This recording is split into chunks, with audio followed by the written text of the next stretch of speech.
Welcome to Kannan சமையல். இன்றைக்கி நம்ம சேனலில் தக்காளி சாதம் எப்படி செய்யலான்னு பார்க்க போகிறோம். ஒரு பேனில் எண்ணெய் ஆட் பண்ணிக்கலாம், கடுகு ஆட் பண்ணிக்கலாம். இது பொரிஞ்சதும் வெங்காயம் ஆட் பண்ணிக்கலாம். வெங்காயம் கூடயே கருவேப்பிலையும் சேர்த்துருக்கேன், அதையும் சேர்த்து ஆட் பண்ணிக்கலாம். அதுக்கப்புறமா பச்சை மிளகா ஒரு 4 பச்சை மிளகா ஆட் பண்ணியிருக்கேன், அதையும் ஆட் பண்ணிக்கலாம். இதை சேர்த்து நல்லா வதக்கி எடுத்துக்கலாம். ஆல்ரெடி நம்ம சேனலில் தக்காளி சாதம் குக்கரில் செஞ்சுருக்கேன், அந்த வீடியோவும் கீழே டிஸ்கிரிப்ஷன் பாக்ஸில் கொடுக்குறேன், போய் செக் பண்ணி பார்த்துக்கோங்க. அதுவும் ரொம்ப நல்லா இருந்துச்சு. இது ரொம்ப சிம்பிளாக செய்கிறேன், இதுவும் நல்லாயிருக்கும். அதுக்கப்புறமா தக்காளி ஆட் பண்ணியிருக்கேன், தக்காளியும் சேர்த்து நம்ம நல்லா வதக்கி எடுத்துக்க போகிறோம்.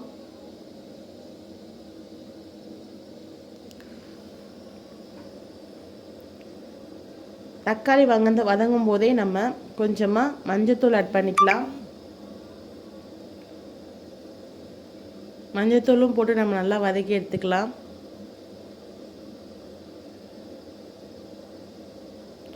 அதுக்கப்புறம் தேவையான அளவு உப்பு அதையும் சேர்த்து போட்டு தக்காளி வெங்காயம் எல்லாமே நல்லா மேஷ் ஆகணும், அந்த அளவுக்கு நல்லா வதக்கி எடுத்துக்கணும். நமக்கு பச்சை மிளகா காரமே போதும், இருந்தாலும் நம்ம கொஞ்சமாக மிளகாய் பொடி ஆட் பண்ணியிருக்கேன், அதையும் சேர்த்து மிளகாய் பொடி வாசனை எல்லாம் போகிற அளவுக்கு நல்லா வதக்கி எடுத்துக்கணும். இந்த மாதிரி செஞ்சு பாருங்கள், தக்காளி சாதம் ரொம்ப சூப்பராக இருக்கும், செம்ம டேஸ்ட்டாக இருக்கும். நீங்கள் மிளகாய் பொடி மட்டும் போடணும் அப்படின்னா நீங்கள் பச்சை மிளகாவை ஸ்கிப் பண்ணிடலாம். இல்லை நீங்கள் பச்சை மிளகா போடுறதுன்னா மிளகாய் பொடி கொஞ்சமாக போட்டுக்கோங்க, ரொம்ப போட வேணாம்.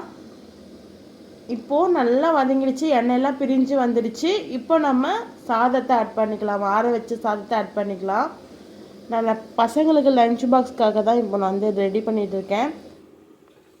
இதை நம்ம நல்லா நல்லா கலரி எடுத்துக்கலாம்.